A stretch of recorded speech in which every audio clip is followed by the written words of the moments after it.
Hello बच्चों, आज कक्षा 9 में हम भूगोल में पहला पाठ पढ़ा रहे हैं।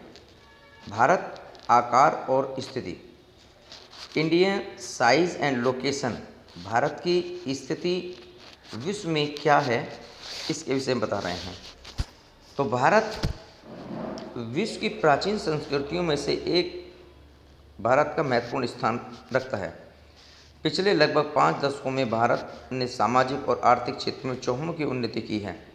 कृषि, उद्योग, प्रौद्योगिकी और समग्र रूप से आर्थिक विकास के क्षेत्र में देश ने काफ़ी प्रगति की है। विश्व इतिहास में भी भारत का महत्वपूर्ण स्थान और योगदान रहा है। भारत की स्थिति क्या है?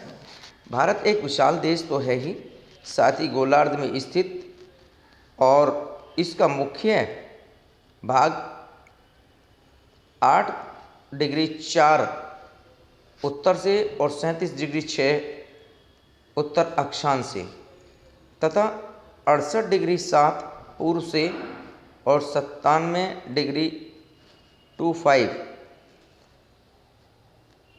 पूर्व देशांतर तक है। कर्क रेखा 23 डिग्री और 30 डिग्री उत्तर में देश को लगभग 2 बराबर भागों में विभाजित करती है, यानी गुजरात के ऊपर से होती हुई ये जाती है और बांग्लादेश से निकलती हुई जाती है। तो ये भारत को 2 भागों में डिवाइड कर देती है।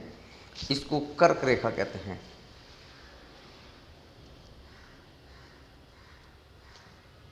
इसके मुख्य भूभाग के दक्षिण पूर्व में अंडमान और निकोबार द्वीप समूह तथा बंगाल की खाड़ी में, और दक्षिण पश्चिम में लक्षद्वीप जो कि अरब सागर में है। यहाँ अरब सागर दिखाई दे रहा है, लक्षद्वीप में स्थित है। तो ये जो स्थिति है भारत की, यानी कुल मिलाकर के कहा जाए तो भारत विश्व के उत्तरी गोलार्ध में स्थित है। और नीचे को यदि देखते हैं तो ये दक्षिण गोलार्ध में आता है, नीचे का हिस्सा, जिसमें ऑस्ट्रिया और दक्षिण अफ्रीका जैसे क्षेत्र हैं, और ये दक्षिण गोलार्ध में आता है। भारत इनसे ऊपर है तो प्रशांत महासागर के पास में, तो इसलिए ये उत्तरी गोलार्ध में स्थित है। तो भारत की ये स्थिति बनती है। भारत के पड़ोसी देशों के रूप में जो देश भारत के हैं, वो भारत के भूभाग का कुल क्षेत्र भी इसमें आता है। भारत का भूभाग क्षेत्रफल लगभग 32.8 लाख वर्ग किलोमीटर है और भारत का क्षेत्रफल विश्व के कुल भौगोलिक क्षेत्र का 2.4% है। आंकित ग्राफ इसमें दिखलाया गया है चित्र संख्या 2 पर, जिसमें स्पष्ट किया है क्षेत्रफल की दृष्टि भारत विश्व का 7वां बड़ा देश है, ये भी बताया था हमने। और भारत की स्थल सीमा लगभग 15,200 किलोमीटर और समुद्री तट रेखा अंडमान और निकोबार द्वीप समूह तथा लक्षद्वीप के साथ मिलाकर 7,516.6 किलोमीटर होती है। भारत के उत्तर पश्चिम और उत्तर तथा उत्तर पूर्वी सीमा पर नवीनतम वलित पर्वत है। इसके दक्षिण भूभाग में चौड़ा क्षेत्र है और 22 डिग्री उत्तरी अक्षांश से हिंद महासागर की ओर संकरा होता है। यानी कि जो भारत का मैप होता है, ऊपर से नीचे को ओर देखेंगे, कर्क रेखा से नीचे की ओर देखेंगे तो ये संकरा वाला भाग होगा, और यही उत्तरी अक्षांश कहलाता है। भारत के पश्चिम दिशा में अरब सागर और पूर्व में बंगाल की खाड़ी है। अरब सागर और बंगाल की खाड़ी ये इसमें दिखाया गया है। जब गुजरात के नीचे अब लिखा है अरब सागर, ये पश्चिम में अरब सागर, और बंगाल की खाड़ी जब बांग्लादेश का चित्र है बनता है, वो बंगाल की खाड़ी कहलाता है। तो इस प्रकार से जो अभी आपको बताया है मैप, मैप में भी देख सकते हैं कर्क रेखा जा रही है और नीचे को जो संकरा भाग है नीचे श्रीलंका तक पॉइंट में पहुंच जाता है तो ये संकरा भाग कहलाता है। और ऊपर जो है वो संकरा भाग नहीं होता है, वो ऊपर की तरफ जहाँ पर 2.933 किलोमीटर लिखा है वो भाग होता है।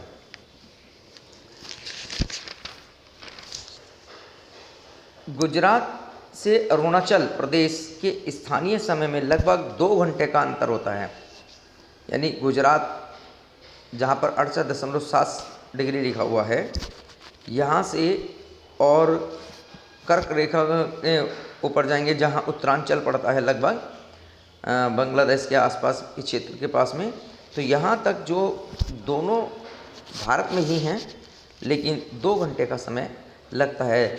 लेकिन दोनों का समय अलग अलग नहीं मान सकते हैं, तो इनके कर्क रेखा के बीच में यहाँ पर मानक या उत्तर जहाँ लिखा है इससे ऊपर मिर्ज़ापुर, लगभग मिर्ज़ापुर पड़ेगा, तो मिर्ज़ापुर में जो समय होता है वही पूरे भारत का समय माना जाता है, ऐसा माना गया है। तो यामोत्तर माना गया है जो कि उत्तर प्रदेश में इलाहाबाद, प्रयागराज क्षेत्र या जिला मिर्ज़ापुर से गुजरती हैं। तो मिर्ज़ापुर का क्षेत्र जो है वही जो समय होगा वही माना जाता है। अक्षांश का प्रथम प्रभाव दक्षिण से उत्तर की ओर 7 और रात के समय पर पड़ता है। इतनी बात इसमें बताई थी। इससे आगे जो है यहाँ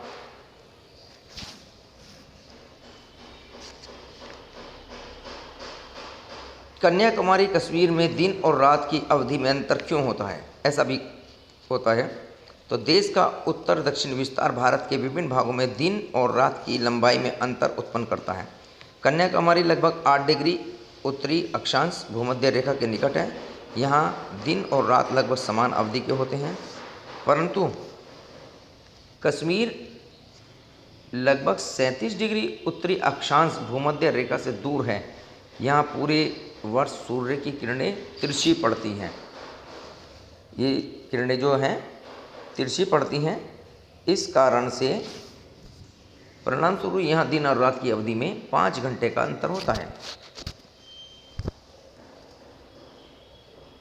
पृथ्वी के अक्ष के झुकाव के कारण भूमध्य रेखा से दूर स्थित भागों में ग्रीष्म काल में दिन की अवधि रात से अधिक हो जाती है। भारत और विश्व की स्थिति। भारत एशिया महाद्वीप के पूर्व व पश्चिम दिशा के मध्य में स्थित है। वस्तुतः भारत भूभाग एशिया महाद्वीप का दक्षिण विस्तार है। हिंद महासागर भारत को केंद्रित स्थिति प्रदान करता है क्योंकि यह पश्चिम दिशा में स्थित यूरोपियन देशों को और पूर्व दिशा में अव्यवस्थित एशियाई देशों को मिलाता है। दक्षिण का पठार हिंद महासागर के शीर्षवत विस्तृत है और पश्चिम एशिया, अफ्रीका व यूरोप के देशों के साथ साथ पूर्वी एशिया के देशों में भी पूर्वी तट के द्वारा निकटतम संबंध स्थापित करता है। हिंद महासागर और किसी भी देश के तटीय सीमा भारत के समान नहीं है। हिंद महासागर में भारत की महत्वपूर्ण स्थिति के कारण इस महासागर का नाम भारत के नाम पर भी रखा गया है। भारत का विश्व के देशों से संबंध, आदान प्रदान। भारत विश्व के विभिन्न क्षेत्रों में विभिन्न देशों के साथ संपर्क बहुत पुराना है। यह संबंध समुद्री जलमार्गों की तुलना में भूभागों में अधिक तथा उत्तरी पर्वतों के दर्रों से बहुत से यात्री प्राचीन काल में भारत आए क्योंकि समुद्री मार्ग बहुत समय तक ज्ञात नहीं था। आवागमन के विभिन्न मार्गों में प्राचीन समय में विचारों और वस्तुओं का आदान प्रदान होता रहा। भारत के पश्चिम, मध्य और पूर्वी एशिया, दक्षिण एशिया के पड़ोसी देशों के साथ अत्यंत महत्वपूर्ण संपर्क रहा है। संपर्कों के कारण कि उपनिषदों के विचार और रामायण, पंचतंत्र की कहानियाँ, भारतीय अंक, दशांश प्रणाली आदि विश्व के विभिन्न भागों तक पहुँच सकें।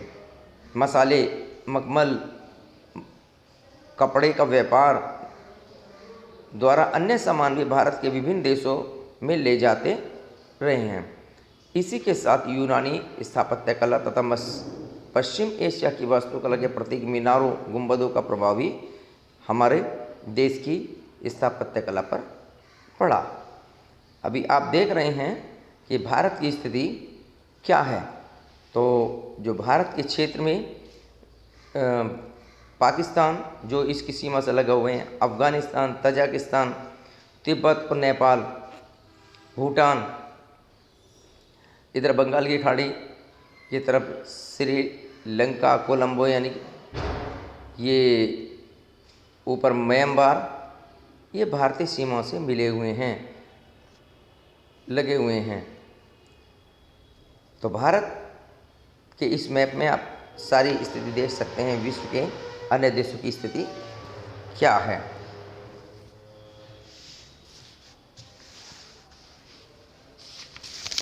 इसके बाद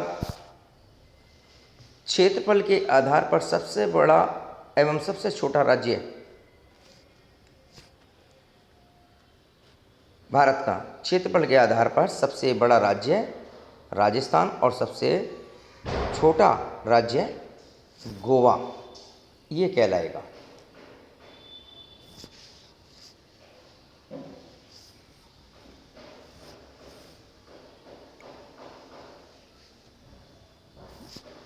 कौन से राज्य अंतर्राष्ट्रीय सीमा या समुद्र तट से स्पर्श नहीं करते हैं?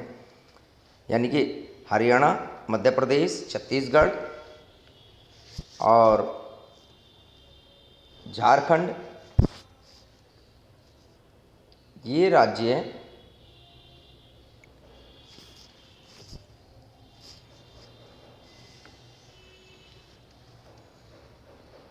तेलंगाना राज्य अंतर्राष्ट्रीय सीमा समुद्र तट को स्पर्श नहीं करते हैं। क्षेत्रफल की दृष्टि से भारत विश्व का 7वां बड़ा देश है, यह भी हमने बताया था। इसमें बड़े 6 अन्य देश और भी हैं, लेकिन पहले स्थान पर नाम आता है रूस का। रूस सबसे पहला और बड़ा देश है, वो रूस कहलाता है।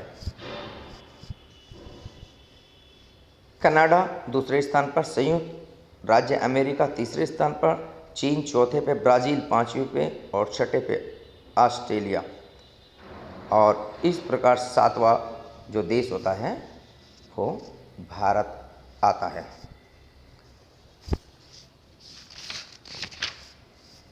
भारत की जो स्थिति है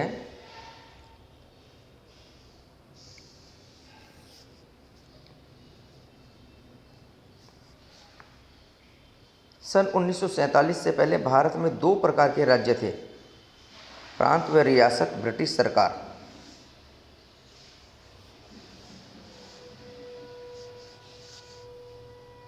के अंतर्गत वायसराय द्वारा नियुक्त अंग्रेज अधिकारी प्रांतों का शासन किया करते थे। रियासतों का शासन स्थानीय शासकों द्वारा पैतृकता के आधार पर अंग्रेजी शासकों की प्रभुसत्ता मानकर स्वायत्तता से किया जाता था। मन्नार की खाड़ी, उथले पानी की खाड़ी, यह हिंद महासागर में लक्षद्वीप सागर के एक हिस्से का निर्माण करती है। यह खाड़ी भारत के दक्षिण पूर्व सिरे और श्रीलंका के पश्चिम तट के मध्य में स्थित होती है।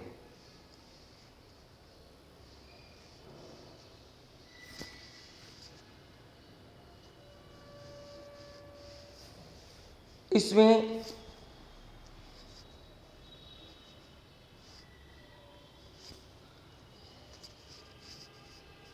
पश्चिम और पूर्वी तटों पर केंद्र शासित क्षेत्रों की संख्या भी हमें ज्ञात करना है।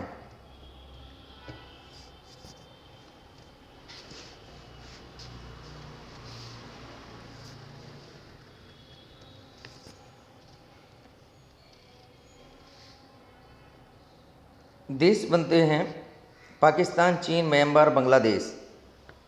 और राज्य पाकिस्तान सीमा क्षेत्र पर जम्मू कश्मीर, पंजाब, राजस्थान और गुजरात। चीन में लद्दाख, उत्तराखंड, हिमाचल प्रदेश, सिक्किम, अरुणाचल प्रदेश।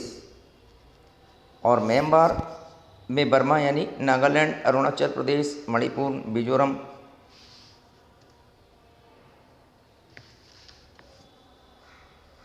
बांग्लादेश में पश्चिम बंगाल, मेघालय, असम, त्रिपुरा और मिजोरम, ये सभी पाकिस्तान, चीन, म्यांमार, बांग्लादेश की सीमाओं को छूने वाले हमारे राज्य हैं, जो कि हमने 4 वर्गों में विभाजित किए हैं। उदाहरण के रूप में हमने इन राज्यों को अलग अलग वर्गों में रखा है, जिनकी सीमाएं जिस क्षेत्र से मिलती हैं उसी तरह उसको उस वर्ग में रखा है। ये भी प्रश्न आ सकता है कि पाकिस्तान की सीमा पर हमारा कौन कौन से राज्य मिलते हैं, क्षेत्र में आते हैं। इसके अलावा खाड़ी यानी गल्फ, समुद्र का वह क्षेत्र जो 3 ओर से स्थल से घिरा है, वो खाड़ी कहलाता है। दर्रा, पर्वत क्षेत्र के नीचे वह हिस्सा होता है या घाटी होती है जो पर्वत श्रेणी को पार करने के लिए प्राकृतिक मार्ग प्रदान करता है, वह दर्रा कहलाता है। कर्क रेखा भी हमने बताई थी, 28 डिग्री और 30 डिग्री के उत्तरी अक्षांश से गुजरने वाली वह काल्पनिक रेखा जो भारत को लगभग 2 भागों में विभाजित करती है, उसे कर्क रेखा कहा जाता है, जो अरुणाचल से और गुजरात तक के बीच में सीधी निकलती है, भारत को 2 हिस्सों में बांट देती है। उपमहाद्वीप, यह एक महाद्वीप के भीतर अलग भौतिक और सांस्कृतिक पहचान रखने वाला भूभाग होता है।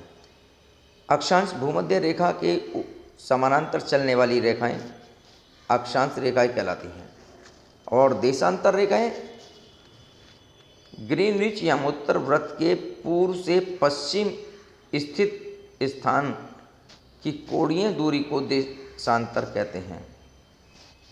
भूमध्य रेखा विश्व को उत्तर व दक्षिण 2 भागों में विभाजित करने वाली रेखा होती है, जिसे भूमध्य रेखा कहते हैं। प्रधान मध्याह्न रेखा 0 डिग्री देशांतर रेखा को कहा जाता है।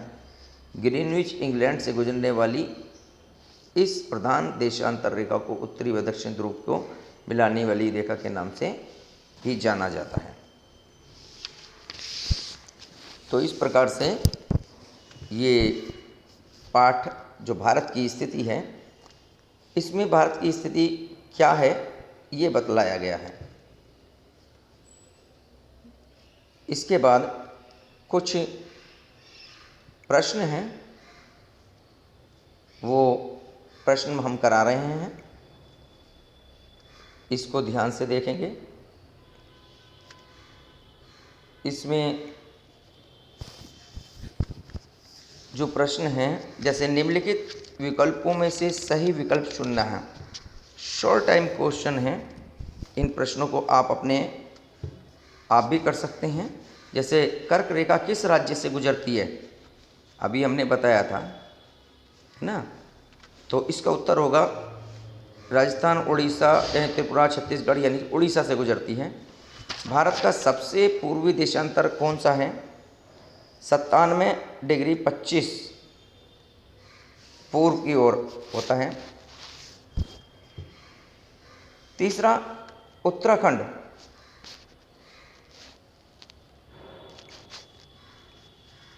इसमें उत्तर प्रदेश, बिहार, पश्चिम बंगाल और सिक्किम की सीमाएं किस देश को छूती हैं, ये बताया गया है।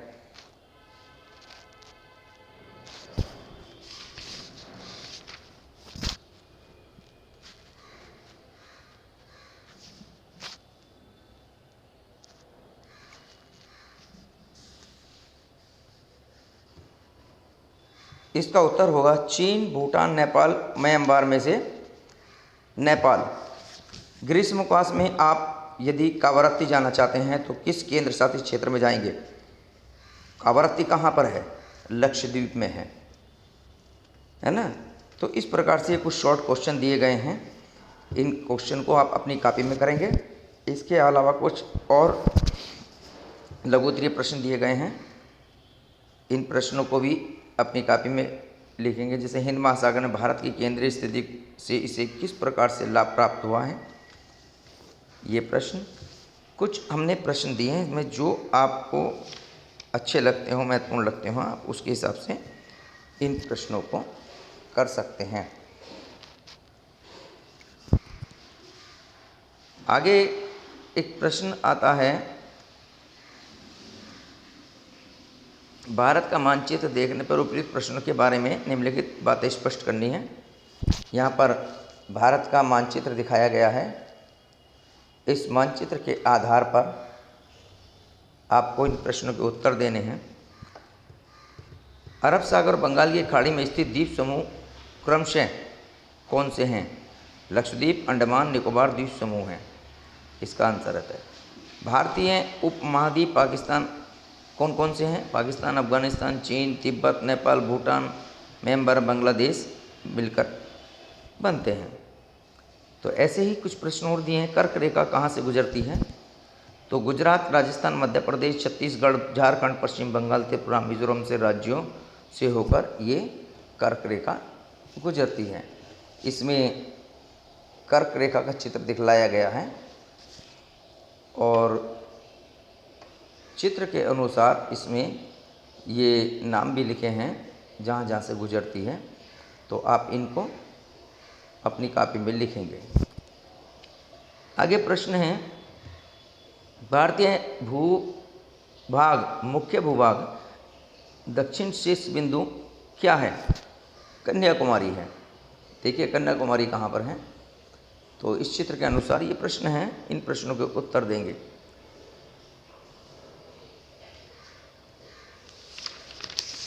इसके बाद और विस्तृत प्रश्न तो कर सकते हैं, जैसे भारत की स्थिति के विषय में आप क्या जानते हैं?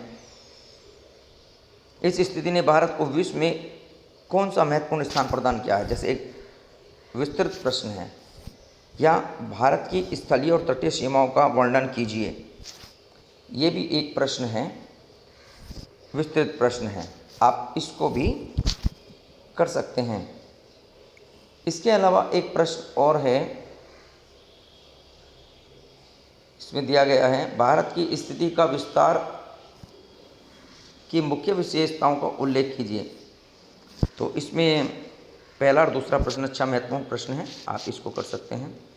अति लघु प्रश्न और भी दिए गए हैं।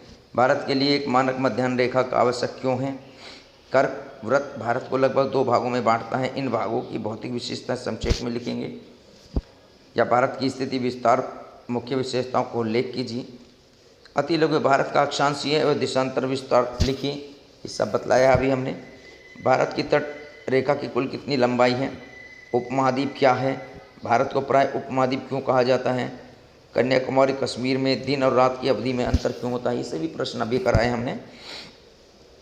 तो ये प्रश्न आप कर सकते हैं। इसी प्रकार कुछ बहुविकल्प प्रश्न हैं। राइट, इसमें सही आंसर देना। जैसे भारत किस गोलार्ध में स्थित है? उत्तरी गोलार्ध, दक्षिणी गोलार्ध, किसी में नहीं या दोनों में से नहीं। अभी हमने बताया था उत्तरी गोलार्ध में स्थित है, तो इसका आंसर होगा। भारत का विस्तार किन किन अक्षांश व्रतों से के बीच से होकर के जाता है? 4 ऑप्शन दे रखे हैं इसमें। तो इसमें से सही उत्तर है 8 डिग्री 4 उत्तर से और 37 डिग्री 6 उत्तर। तो इस प्रकार से ये प्रश्नों के उत्तर भी आप अपनी कॉपी में लिखेंगे होमवर्क के रूप में। एक एक्टिविटी के रूप में प्रश्न आता है, वो हम आपको बता रहे हैं। ये चित्र बनाएंगे और इस प्रश्न का उत्तर आप लिखेंगे। दिए गए रेखा चित्र का अध्ययन कर निम्नलिखित प्रश्नों के उत्तर देने हैं आपको। इन प्रश्नों के उत्तर देने हैं। वो प्रश्न क्या हैं? क्षेत्र की दृष्टि से सबसे बड़ा देश कौन सा है? क्षेत्र की दृष्टि से सबसे बड़ा देश कौन सा है, वो आपको इसमें देख करके बताना है। क्षेत्र की दृष्टि से दिए गए देशों में सबसे छोटा देश कौन सा है? क्षेत्रफल की दृष्टि से 2 देशों का नाम बताइए जिनका क्षेत्रफल भारत से अधिक है। तुलनात्मक दृष्टि से क्षेत्रफल में भारत का विश्व में कौन सा स्थान है? ये सारी बातें आपको बतानी है। आंसर इसी प्रश्न में दिया भी गया है इस चित्र में, और आंसर भी लिखेंगे। जिसने समझा होगा, पढ़ा होगा, ध्यान से सुना होगा, वो इन प्रश्नों का उत्तर दे सकते हैं। तो एक्टिविटी के रूप में आपको ये प्रश्न आपको करना है। तो आज ये पाठ पूरा होता है। और नेक्स्ट टाइम दूसरा पार्ट देखेंगे, भारत का भौतिक स्वरूप क्या है, इसके विषय में बताएंगे। आज का इतना ही, धन्यवाद।